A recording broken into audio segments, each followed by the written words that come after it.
I've known Dana for a few years now, since we connected at a conference, and I think it's fascinating the fact that her whole focus is not just about change, but it's about people.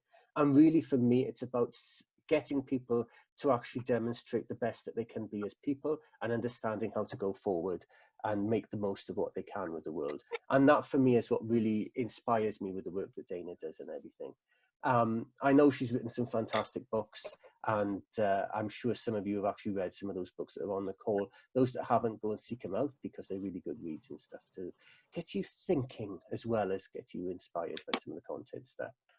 So without further ado, I think I'm going to pass over to Dana, and I'm going to put myself on mute and enjoy the next period of time while we go through this fantastic conversation. Thank you. So thank you so much for the introduction and the welcome to Rich. I was very excited about presenting here because, of course, this is the topic. This is what is going on for people right now. This is what's up and active. And, you know, even though this is going to be kind of, you know, that whole anxiety, fear, we're going to poke at it a little bit, but it's mostly, I want to get everybody some tools and some you know, techniques to get in there and shift what is going on, so that we can actually move to this place of feeling calm in the midst of chaos. Okay, a couple of housekeeping things. First of all, for you, I've discovered something new. I'm so excited. Get something technology-wise. So for all of you who are watching, if you hover your mouse over, go up to the top of your screen, you will see view options. And you can determine how you would like the slide presentation to show up on your screen. So it gives you the chance to shrink it down, move, you know, the size of the participants that you see on the side, or you can switch to speaker view so you just see me on the side. You get to have control. This is something you don't get in a live presentation that you do get in virtual. So I was really excited about that. It's like, you know, because so many times you just have this great big slide presentation and this little tiny talking head. So I was super excited. Little things, right?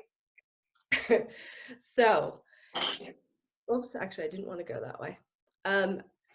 So first of all, I want to start out with a confession. And the confession is that although I have been really masterful at working with tools to deal with my anxiety, to overcome my fears, and I am really quite a calm person for the most part, I have had a really rough time with this, you know, COVID thing going on. And at first I thought, you know, it's like I just felt like I was swept under the undercurrent of all of the emotions that everybody was feeling, and I was really struggling to stay afloat. Despite my eating copious amounts of chocolate and drinking lots of wine, it didn't seem to be solving my problem. Surprise, surprise, you know, that never really did work. But, you know, I just couldn't figure out. I thought, well, you know, my typical tools that we'll talk about later is this idea that we end up sponging the emotions from other people. We end up absorbing what's going on with them. And I thought that's what was going on, because so many people are feeling things. And then something happened. So last week, so this is like really new revelation. I've actually revamped my talk for this. Last week, I had a great conversation with this guy, John, in the UK, and he's got a podcast. So we were having, you know, some preliminary email back and forth about whether I was going to be on his show, and like a good guest, I went and I researched his show, listening to some episodes. And as I'm listening to one of the episodes, he talks about the fact that he's become fascinated with the concept of mind control, and specifically how it's used in cults. Now, those of you who know me, I grew up in a religious cult. And so, of course, for me, that just like lit up a piece. I was like, oh, that's very unusual. It's unusual for people to talk about that as a podcast host. So I'm emailing him back and forth. Oh, this is my background. I love that you're interested in this. And so we have this discussion. He's telling me about this expert. He steers me onto this fellow named Steve Hassan. And Steve has been working in the area of cults and mind control for the last 30 years. So I get diving in. You know, this is what happens, right? You get into a website, and then like hours later, you've read everything and all the posts. And I come across this one particular blog post that just made my jaw drop. I was like, oh, wow, blew my mind. because what he was talking about was that the cults are using this time, this COVID experience, this COVID thing that we're going through, they're using that to spark on the idea of the, you know, apocalyptic calamity and Armageddon, all of the things that this is it. This is the end of time. And they're using it to recruit and re-recruit people. And all of a sudden I was like, that's it. That's it. At that time, I was having flashbacks. It wasn't that I was picking up on what everybody else was going through. I was actually re-experiencing all of that, you know, low-grade constant anxiety that I grew up with that has taken me years to untangle, which, you know, instantly put me at ease and then set me on another journey of doing some deeper work to actually untangle that piece. So it's been fantastic. And, you know, I'll share a little bit about my, you know, the end of that journey later, because I want to get you some of the tools that I have taken myself through, but also some tools that you're going to need on a regular basis. So looking at what we are going to learn. Okay. So basically why you should stay awake. Hopefully you're all still awake at this point. I can't see everybody. So that's the other thing, you know, with a live audience, you can actually see when people fall asleep here, right? So I'm really focused on getting you really simple tools so that you can quickly shift your anxiety or your stress or whatever it is that's your emotional state. Today, of course, we're going to focus on anxiety because that's the topic, but these tools will work for pretty much any emotional state that you're going through. And it changes it dynamically. It actually changes it at the root so that you're not having to continually work through it. That's one of the things I really love in the last 30 years that I've been working with people, is constantly refining the tools and finding deeper ways and faster and more effective, longer lasting, all of those things. As I said earlier, one of the key things in managing your anxiety is to avoid picking up what is going on with other people, because we have the ability to be like sponges. And we're going to talk about this. We have the ability to start perceiving what is going on with other people. And the majority of people just believe that that's theirs. And then you get into this loop where you can't get out of it because it's not actually yours. So we have some fun pieces to shift out of those things. And of course, ultimately, it's really about feeling at ease with whatever is going on. So I want to dispel that this is not about you all becoming Pollyannas and we're all going to like, oh, it's all wonderful. Don't worry. I am not that bliss bunny type person, but it's about being in this space where you feel at ease and comfortable no matter what's going on, no matter how chaotic, no matter how, you know, whether it's good or it's bad, you can actually feel a sense of ease. And ease is different from joy. So those are our main things. We're going to have a little adventure. We're, you know, of course, where we are now with the snow, I don't think we want to be in the top down. And there's definitely no mud happening. It's all still frozen ground, right? Okay, but we are going to go on an adventure. And I do want to reiterate that even though I'm going to be going through the tools, I'm going to be talking, I love interactive. So put your comments into the chat. Let's make it a little bit more engaging. You know, let me know if you have questions. Let me know if you want more clarification, you want more explanation. Why did I say that? Why are those pieces important? So we're going to go on the adventure together. Okay, those of you who don't know my cats, these are my adorable kittens, Bella and Maisie. Bella is always on top, she's the bully, but they are very chill. And that is the point, is to be really, you know, getting to this place where we're feeling relaxed and at ease. Plus, it was an excuse to bring my cats into the presentation. I'd rather have them in this way than scratching at the door. Okay. So let's first off take a look at this whole idea of taking on other people's thoughts, their emotions, their feelings.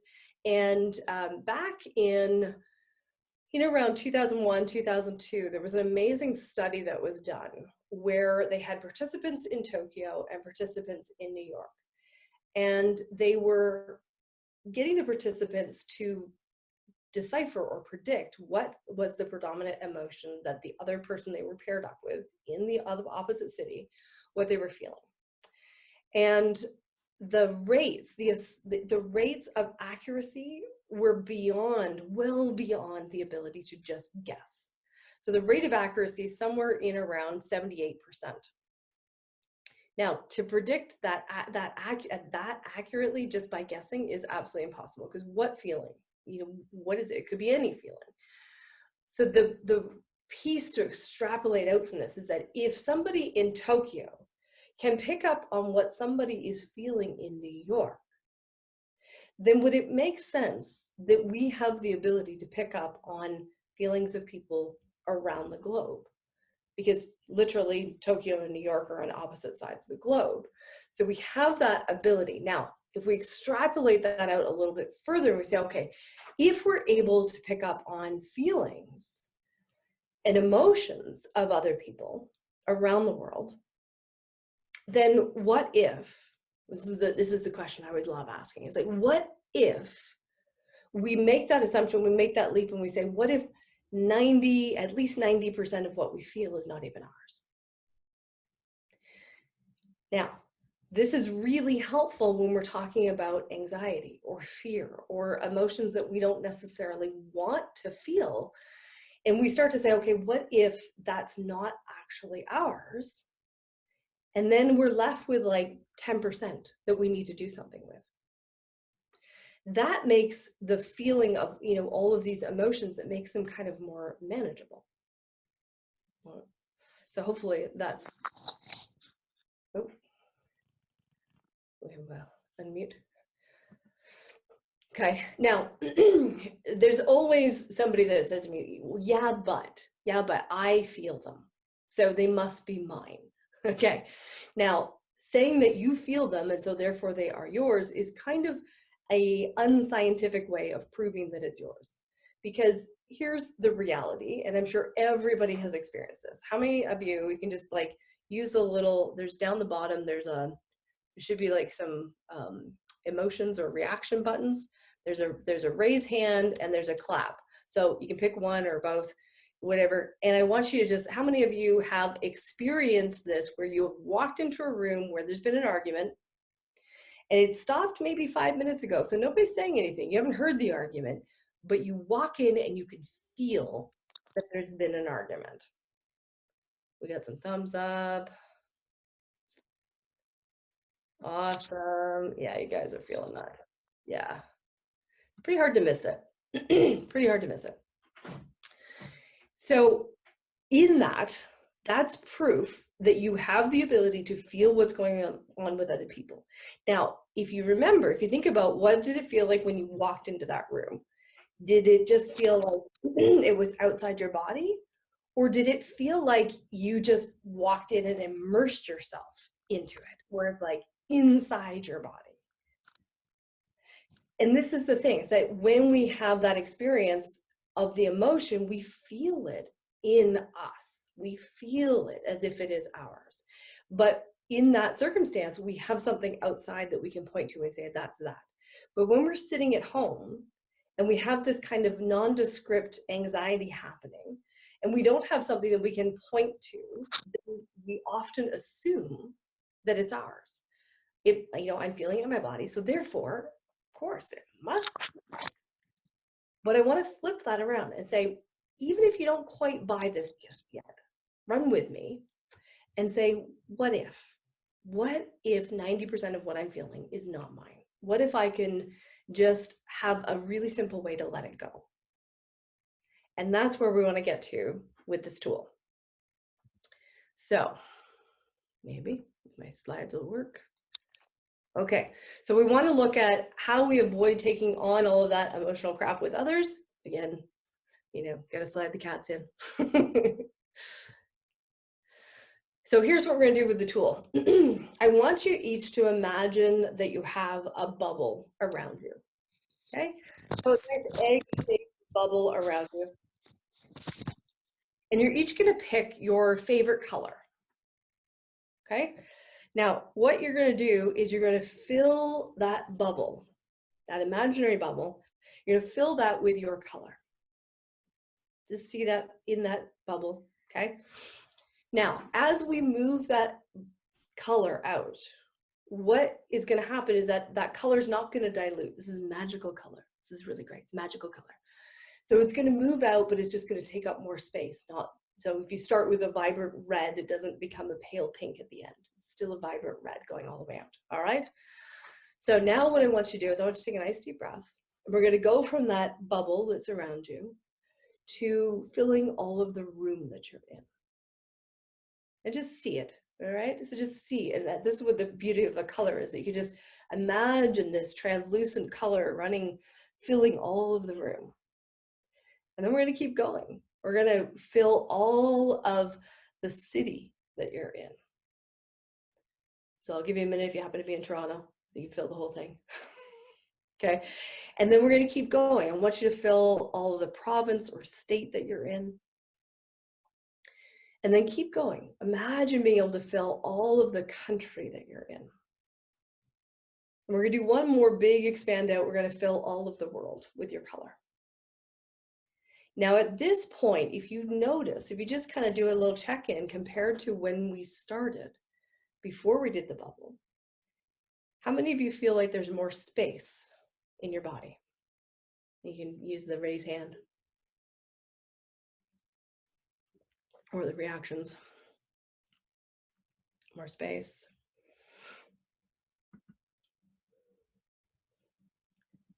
Some of you I know have had this, had this tool before. Okay. Anybody not feeling more space in their body? Just so I can get a gauge. Give me a thumbs down if you're not feeling space in your body.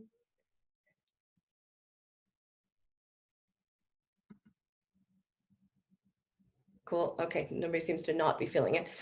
So really, really simple. So here's the thing with creating more space is that you can gain yourself more perspective. It's also, before we get into the benefits, let's talk about what normally happens with people is that when we get into a state where we're anxious, we curl in, we tighten up, we bring everything closer. We also bring everything energetically closer. So we think that we're protecting ourselves this way, but the reality is that we just end up compressing and feeling constricted. And that doesn't necessarily help. But if we open up, so it's just like, on a physical level, when you tighten everything up, it gets harder to breathe, it gets harder to move. And when we open, when we allow ourselves to really open up, then we can breathe a deeper breath. We can get more oxygen into our lungs, which of course affects all of the functions. But on an energetic level, what's happening is that when we expand out, when we take that energy field out, and you notice that you go size of the world or even bigger, those of you who've seen this before, I go all the way out to infinite space eventually. And when you do that, it's as if you are taking your awareness and going out that far. And we know from experience that when we have a problem and it is right in, like when we're right in it, emotionally invested, all of those things, it's kind of like when we have something, we bring it really, really close and all you can see is that thing. And when you pull that back and you give yourself perspective, now you see that thing, but you also see everything else around it. And this is what we're doing on an energetic level with our emotions, is that we're giving ourselves that space to pull back from it, get some perspective on it. And this is where we can, once we create some energetic space, we can start to go, okay, well, as I expand out, what if I let go of all of the pieces that are not actually mine? And I know this starts to get a bit woo, but energy follows intention. So when we intend that we're going to let go of the things that aren't ours as we expand out, that's what happens. We let go of those things. If there's a piece of you that doesn't believe or says this isn't possible, then you're going to hang on to it. Right? Whatever it is that we believe, we're going to create in our systems. So be aware that if you're struggling with this, then there's probably some shifting with the beliefs, which we're going to have a tool a little later, which will give you the ability to shift those beliefs in a really quick way. Okay. Anybody struggling with the expand out? Anybody want some more clarification? Another way to explain it, or? Dana, we have a hand from Marian. I wonder if it's accident or she has a question. Marian? No, I don't. It was in response to a question that was Okay. asked. Oh, Okay, perfect. yeah. Thank you. Thank you. Perfect. Okay, great. So here's the trick with the expanding out, is that the more often you live in this space of being expanded out, then the more you're going to have ease in your life, the less you're going to take on from other people. So this is preventative. If anybody's done energy work before, the typical, protective thing that people suggest is you put up a wall or a barrier or a bubble, or that kind of thing where you are thinking that you need to protect yourself, that you need to shield from other people's energies. And the reality is that that kind of thing is kind of like in martial arts. When you're getting trained in martial arts, the blocking the opponent is the least effective thing to do. You don't want to be trying to block your opponent, because if your opponent's running at you, and this is what's happening, everybody's stuff is running at you. So if you're trying to block it, it takes a lot of energy, it takes a lot of work. You're working it all day long. But if you make yourself lots of space, then all of those things that are being projected at you just go floating on by. You kind of become Swiss cheese, goes on by. So it's an effortless way to prevent yourself from actually taking it on in the first place. Prevention, yay. Now, the more often you can expand out, the better. So here's what I'd love for people to do to setting up the habit is link it to something that you do on a regular basis. So first link that I want you to do is I want you to take the color that you picked for expanding out, and I want you to see yourself after this call, every time you see that color, where you're going to be running into in your house, where are you going to run into that color? See yourself interacting with that color. You just see it, expand out. And the next time you see that color, expand out. See that color, expand out. The other thing that works really well is linking it to every time you go to the bathroom. And if you're drinking enough water, you're going to be expanding out a lot. Okay, so those are two really, yeah, Rich has got his water there. Two really easy ways to start to shift that, habit and get a new habit going in place. Because right now, I'd imagine if you've never heard this tool before, you probably currently have the habit of there's things coming at me I need to protect. And so understanding that you're actually safer when you're expanded out because you're nimble. You can move out of the way, just like martial arts, right? If somebody's coming at you, you take their pinky finger and you just drop them because you move out of the way, as opposed to trying to block them. So it's effortless, which is one of the things I love with this. It's simple, it's effortless. The big thing is locking in the habit of being in that expanded state more often. And I know I have some people on that have, heard me say this a bazillion times. But it's amazing. It's like how many times I start calls with clients and I'm like, all right, first thing, expand out, right? Because it's like, oh, everything's switching. Oh, okay, nice deep breath, expand out. I'm saying it over and over again because it works. It's really, really simple tool, but absolutely works. Okay. All right, fun part. So I want to get you some tools, and I'm leaving time at the end because once I teach you this format, I really want to open it up for what's going on with you guys individually, because it really starts to kind of showcase the different ways to start applying this technique. Now, this is within the realm of what they call psychoenergetic tools. So we're pulling from psychology, we're pulling from the energy world, and we're pulling from how the brain works. And one of the things that I want to just really clarify right off the bat, because everybody puts up resistance, is that this is not affirmation work. So everything you know about doing affirmation work or I am statements or any of that kind of programming, I want you to throw it out the window because it has nothing to do with what we're doing tonight. All right, fair? Good. All right. So the idea here is that we're looking for ways to poke at the emotion, because when we poke at the emotion and we bring it to the surface, then it's like we can just kind of clean the dust off and move it out of the way. But if it's sitting underneath, we need to get at it. If we can't get at it, we can't move it out of the way. So in all of these things that we're doing, we need to have ways to actually find that emotion, to find that reaction.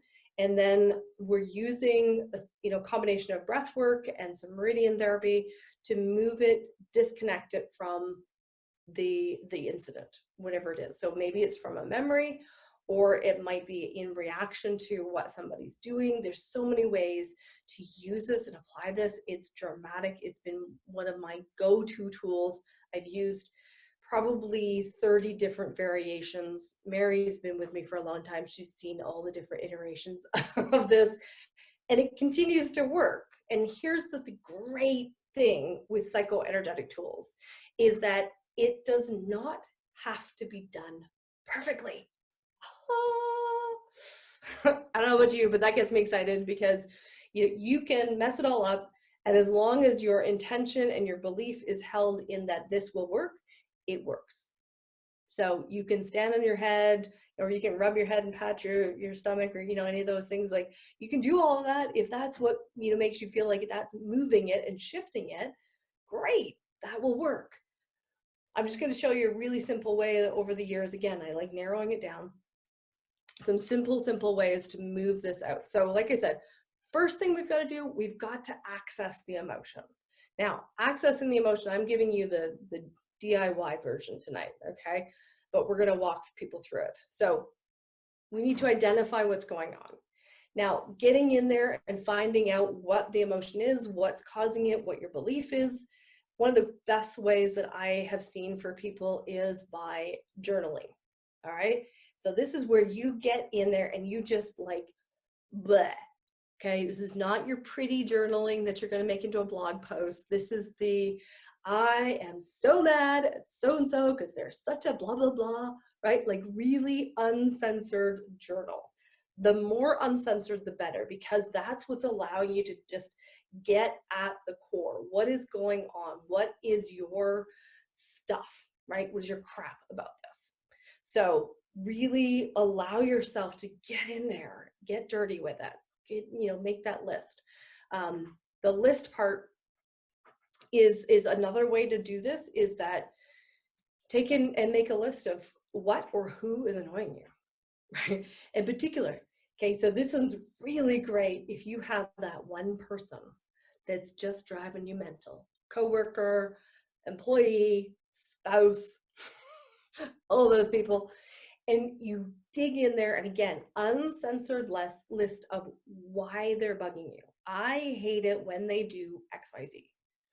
Drives me crazy that he never puts the dishes in the dishwasher. Right? It's silly, but it's accessing something deeper. And that is going to be a way to get moving the emotion out of it. It's also going to start tapping into the core beliefs for you.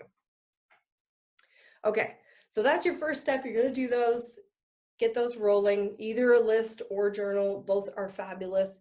Once we have that going, then you're going to grab your highlighter and you're going to start highlighting, like, what are the emotions that are in there?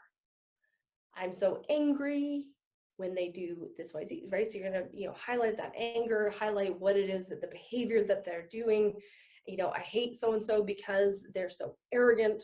So then, arrogant would be like a key phrase, because that's kind of a trigger point. So going through with your highlighter, that can be really, really quick once you get going to this. It takes me longer to explain how to do this than to actually do it, Okay, you guys are all really smart. So you're going to be able to get that. Next, we get into the fun part. This is like the meaty part. We're going to convert all that juicy bits into what we call clearing statements. Now, this is where it gets an important reminder. This is not affirmation work, okay? So when we say statements, we are looking to stir up the emotion. And if you're to say statements of what you would like to be true, that will bring up some emotion because it brings up a resistance to that. But when you say statements like, you know, my husband drives me crazy because he never puts the dishes away, that is very different from, you know, if I was to do that as an affirmation, I'm so happy that my husband always puts the dishes away. Right? Like there's an ick factor in saying that because it's not true, but it's different from the first version. Because the first version, if you notice, if you watch this, like, I'm so angry that my husband never puts the dishes away. That gets like that deeper anger as opposed to just it just isn't true. Okay, so that's why I'm really, you know, harping on the fact that this is not affirmation work, because we want to elicit that anger so that we can move it away.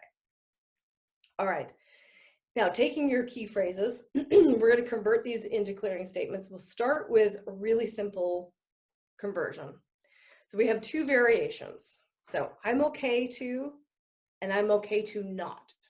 Now, for all of you who are really big on grammar, this is not grammatically correct, I understand. However, I'm okay to not is different from I'm not okay to.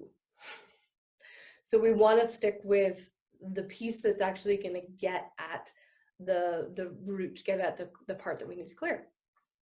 So in my example of I'm really mad at my husband because he never puts the dishes away.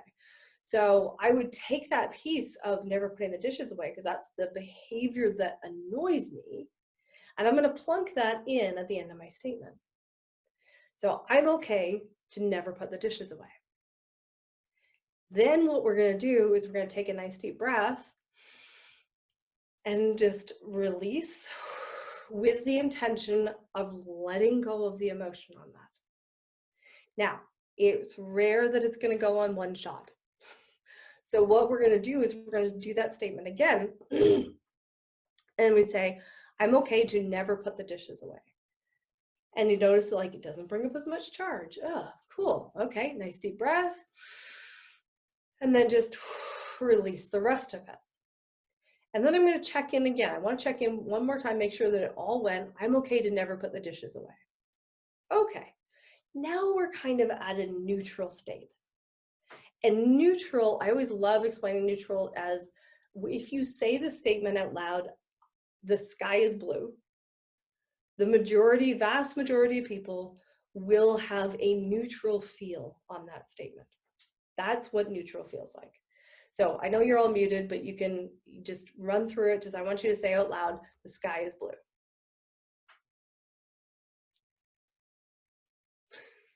Okay, and to notice how that feels, the sky is blue. All right, now that gives you what you're aiming towards. Okay, once we've gotten that first one, I'm okay to, and in my case, it's I'm okay to never put the dishes away.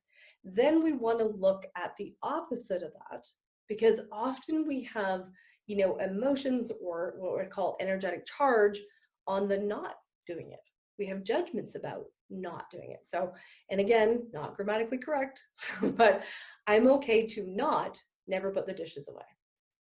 And anybody who's like an English major is going to like,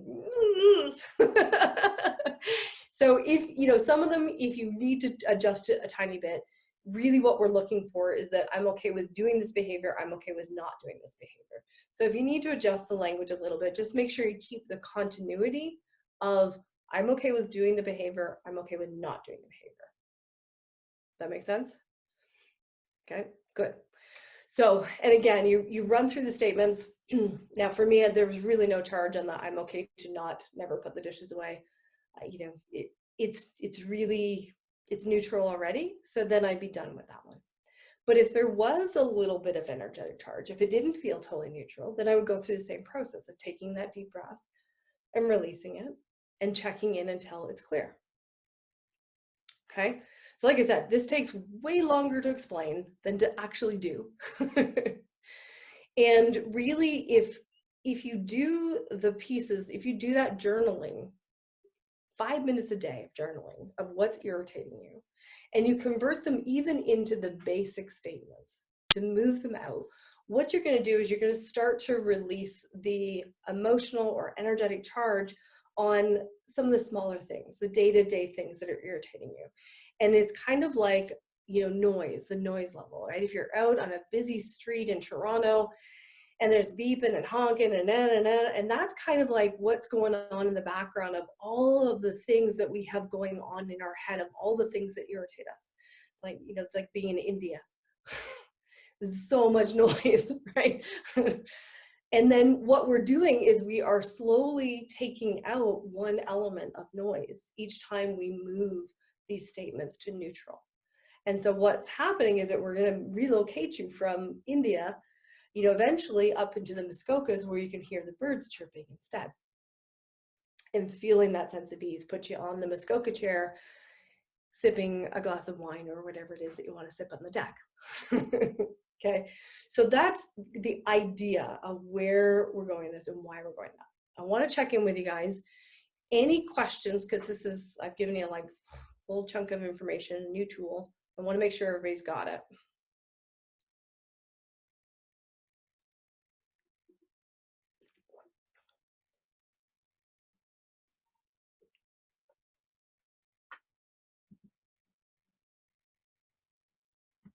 Sorry, I see a hand from Deborah. Is it the new one or the old one, Deborah?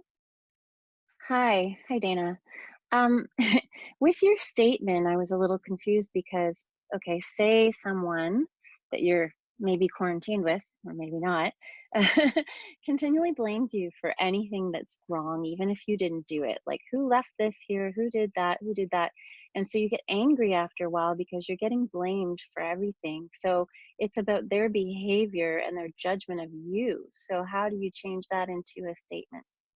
So it's the blaming is the charge. So what we want to look at, I mean, it's easy for me on the outside, right? I'm not invested in what's going on. So when you tell me the story, it's really easy for me to just like, okay, it's that. But this is where if you journal and you start to look at the emotions that come up, like where does that emotion come up? And it comes up that he's blamed me. And so you can kind of highlight what are the themes. And the theme that's coming up is he's blaming me for this, he's blaming me for that. So in that, the very simple statement would be, I'm okay to be blamed for everything. I'm okay to not be blamed for everything. Or you could be, I'm okay with everything being my fault.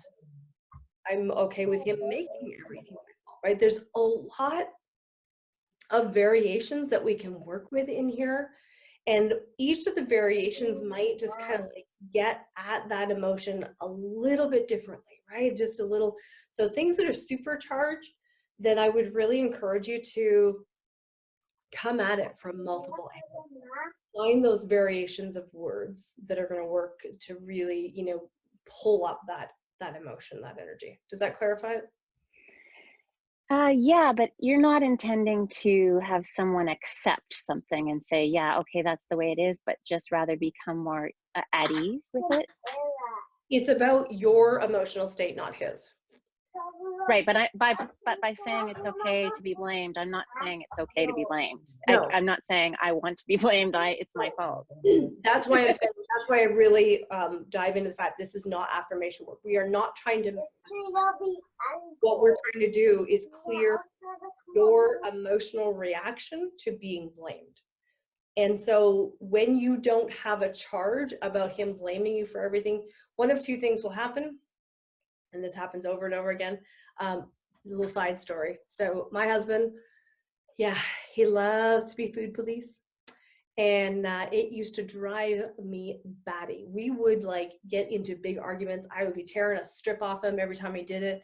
You know, every time, and he would try to take food off my plate. And we had a lot of food stuff going on. Like I've had food issues. So, you know, I just would be like, why can't you just stop it? Like, cause he'd be like, you sure you should eat that? I'm like, really? Like, it just, I would lose it, right?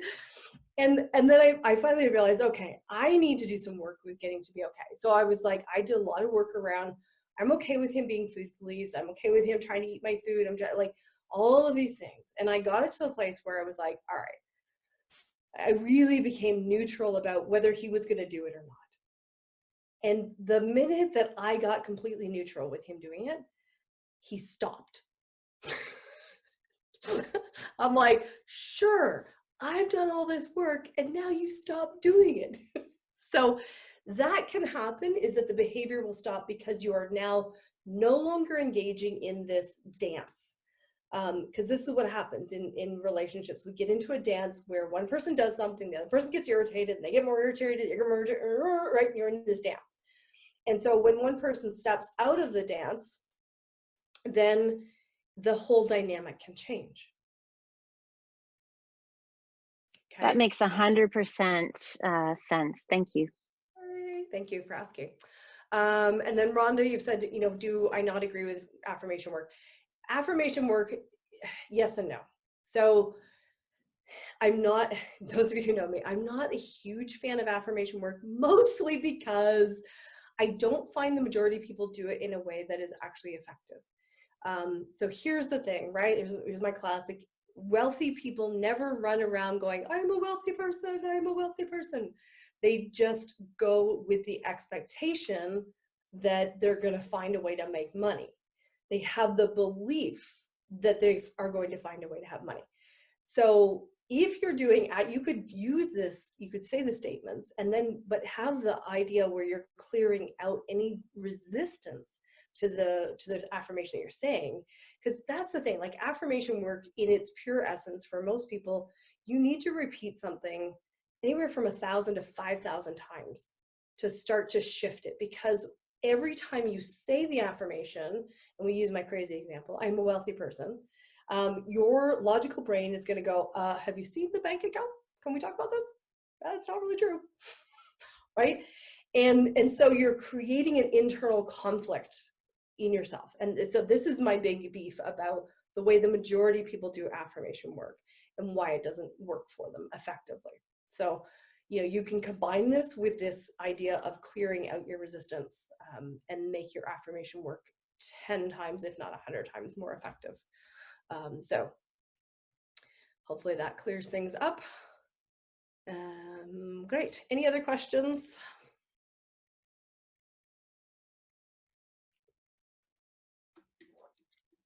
Good. Okay. Good. So let's move on a little bit more. I want to go, so this is kind of like your, whoops. This version is the good blanket statement. If you want to just work with I'm okay and I'm okay not to, you will get a lot of movement in clearing out the pieces that are coming up for you. So with what's current, I'm okay with people being crazy about COVID. I'm okay with being, you know, I'm okay with being anxious. Running through those things so that you stop the resistance to it. Because a lot of times, and especially like if you're feeling anxious and you try to push it away, it usually anchors it in. It digs in deeper. So, you know, that expression of whatever we resist persists. So in moving into it, then we allow ourselves to make space. So this very first level will do a lot to get things moving. And if you find that with a particular topic, it's just not, you know, it's not fully going, it's getting some of it, that's where we start to look at the next level of statements. So these kind of get in a little more specific, and it gets, like I said, those different aspects, right? So feeling allowed to do something, or feeling safe in doing something, or being willing to do something, those are all very different ways that we approach and interact. And it's different ways that things have been imprinted. So feeling safe, even though you're anxious, might be very different with being okay with being anxious. And so, you know, it's those pieces of the same topic that we can get at from different angles. And again, with this, you're also going to work with the not version. So I'm allowed to not feel anxious. I am safe to not feel anxious. I'm willing to not feel anxious. Having all of that, if you feel it, there's a variety of pieces that get pulled up for you in looking at these variations, but also the not variations as well. So never underestimate the not. I always want you to check it. Like if you're doing the DIY version, check in on the not. Because what'll happen is that if you clear one half and you don't clear the other half, but you've got some emotional charge, you can actually reactivate the first half. And so it can come back. So we want to get the whole picture so that it really clears it out at a deep level for you, creating a lasting change. Now, once you've run through this, let's say you've gone as many different variations on this one topic, and you really feel like, yeah, I'm feeling really neutral around this. And then a week later, you feel this same piece and you think it's come back. Okay. The first thing I want you to check, instead of assuming that it's come back, is to start to see how expanded out are you? Are you picking this up from other people? See, here's where it gets kind of interesting, is that let's say you've cleared out a piece about, scarcity and money. Okay. And it's like, oh, I always feel this sense of scarcity, right? You're running around, you're always feeling scarcity. There's not enough, there's not enough, there's not enough. And then you do some really deep work in moving out that piece around money and scarcity. And then a week later, you're like, oh, I feel the same thing again. What's most likely happening is that you're interacting with other people who have that same imprint that you just moved out. And you come along and it feels familiar. And so you're like, oh, it feels familiar. Oh, and because remember, we feel other people's stuff in our own bodies. Like, oh, I remember that. Oh, that must be mine. Not necessarily true. So I want you to start running from the assumption of when you've cleared something and you feel it again, it's not yours. Expand out more. So the two tools work very much hand in hand. It is like, what I'm giving you tonight is like the core of the work that I do for unlocking people from whatever crap's going on. I love it. Okay, any questions on the variations? All right, well, I'm doing a good job explaining it. Love it. Okay. Hi, this is Dalia. My question is actually, with this technique, is like having both sides of the coin, right? You Yes. see the recto verso or the back and front page with those questions in not to and willing, whatever. So that's the idea. Yeah, so let's go back to the money example. So we have emotions and judgments of ourselves around having money. We also have different judgments and emotions of ourselves around not having money. And this applies to, all the scenarios. We have different, crap around the having it and not having it. So we want to get at both sides so that we really get the complete picture. Does that explain it better? Yeah, cool. Thank you. Awesome. Thank you. Yes, we have a hand, but I can't see names. Hi, I have a question.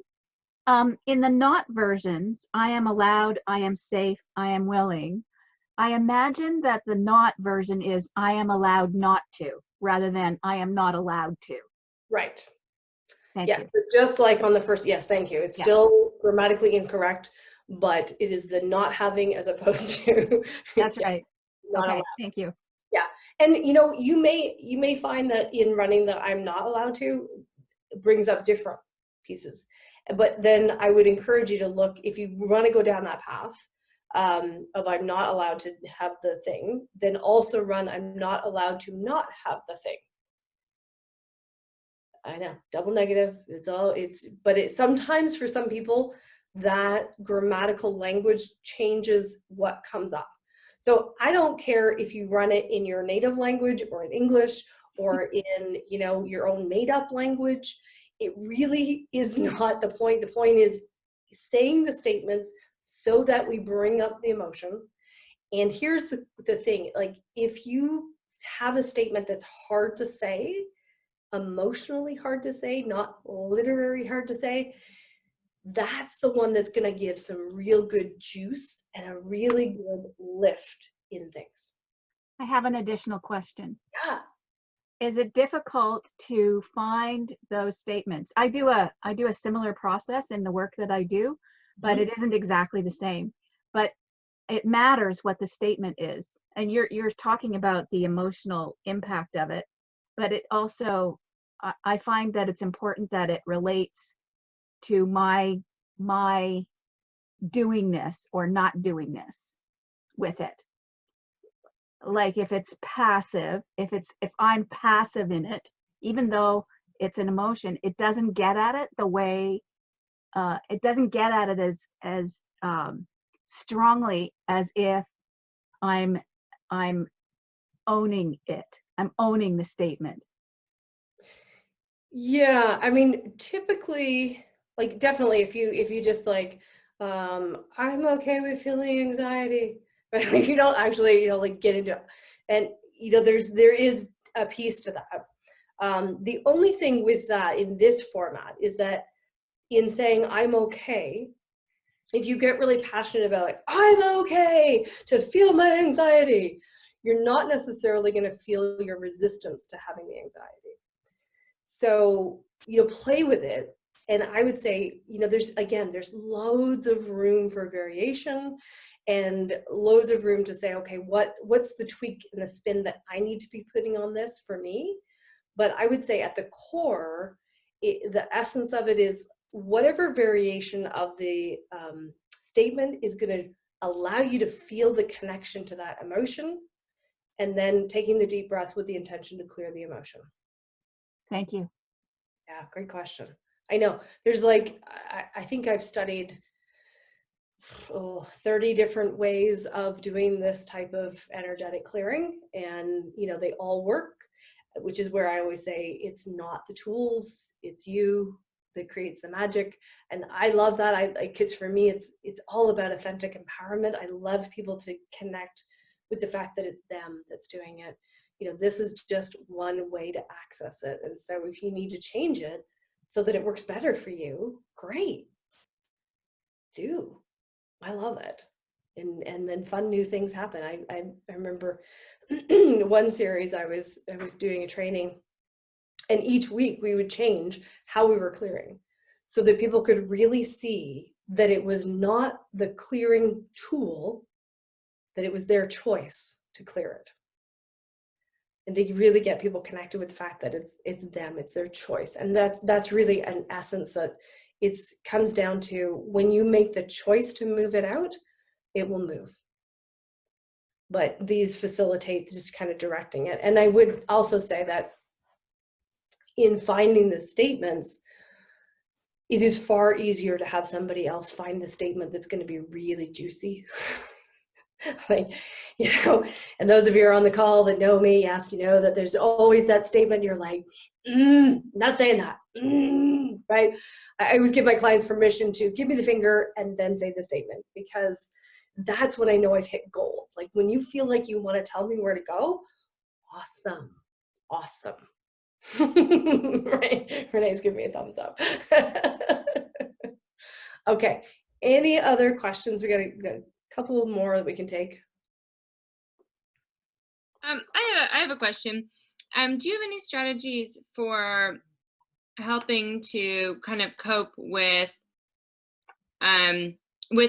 future situations? So, trying to not box yourself in with, well, what's going to happen at the end of 2020? Or I was expected to, maybe I'm a student and I thought I would be graduating next year. Now I don't know. Or, I was hoping to start a family and now I'm worried that like I won't be financially stable and I'm really mad about that. Are there any strategies that you have about kind of maybe staying in the present when uncertainties and things that we had in our mind are just kind of unknown?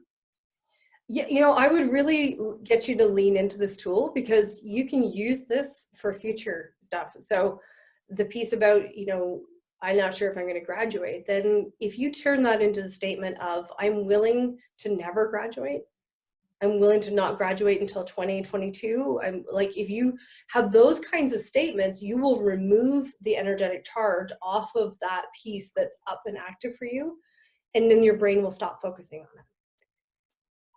So I find that's more effective for me than trying to force yourself to be relaxed and present. I mean, I'm all for the deep breathing. I love breathing techniques. They are fabulous. But why not clear out what's actually the problem? Well, that's a good example, I think, of probably something that's really relevant for different people in different states. So thank you for that. Yeah, I would absolutely invite everybody to lean into that and saying, okay, what is it that you're worried about? Which again can be in your journaling, right? What is it that's upsetting you? What are you worried about? And then you work on clearing that out so that you're moving forward. And here's the great thing. Here's what I love about doing this work is that when we change dynamically what's going on for us inside, then we naturally take action differently. We naturally show up in a bigger way or better way, or one that's more effective. As opposed to, you know, looking at it, and the old way would be, okay, so I need to make sure that I make my list every morning, and I'm gonna eat that frog, as Brian Tracy told me, I'm gonna eat that frog, do the hardest thing first and get it out of the way, and it makes logical sense. However, if we do this, if we come at it from this approach, then all of a sudden you don't have resistance to doing that thing that you would classify as the frog. And you'll look at it and go, you know, that's important, but this one's the most important. You can look at your list in a whole new way, and you'll naturally take action. It'll be that intrinsic motivation, as opposed to the whipping, you know, kind of thing, which is, you know, pun intended, right? You should whip yourself with care, not with harshness. But those pieces, so that's the real beauty of doing this work, is that you will naturally take the action that you feel drawn to be taking. It's not going to be forced. It's going to be effortless. It's going to be easy. And then, you know, you won't have all those distractions going on and you know, having to chill out with Netflix and wine for half the day. Right? Okay, any last minute questions? So I'm going to leave you with a thought. This is my motto: when you're willing to lose everything, you can have anything. And this really speaks to the tool that we've been working with. If you move out all of your stuff, you're willing to lose it all, suddenly everything is possible. And I want to invite all of you, if you would like some prompts for clearing out your crap, I have a 30-day journal that gives you, you know, some space that you can just print them off, write in, and it gives you a focused target for each day. And that helps you to build your internal resiliency so that you can show up and be awesome. So that is everything. Feel free to reach out to me if you have questions. After this, you're welcome to email me. You're also welcome to find me on LinkedIn, please. I am trying to focus on LinkedIn. And thank you so much, Rich, for this opportunity. Thank you very much. Great stuff. Really enjoyed it, and appreciated the energy you've passed on to us as well through doing this, because it definitely gives a lift in a time like this to do that stuff. And I was really intrigued with the thing that Gillian picked up on about using it for future focus at the end there, because I've never really thought about it for the future focus. It always seems to be the current. So, but just turning the words round to that really makes sense to me. So thank you for that stuff. So really good stuff. I thank you for everyone to joining in. Been great to see so many cameras and people engaged through the whole conversation. Really appreciate that. We're going to take about 2-3 minute bio break if anybody wants to disappear to make themselves comfortable, or top up water glasses or wine. And yeah, I'm with whoever put in the chat box about we're not supposed to be on the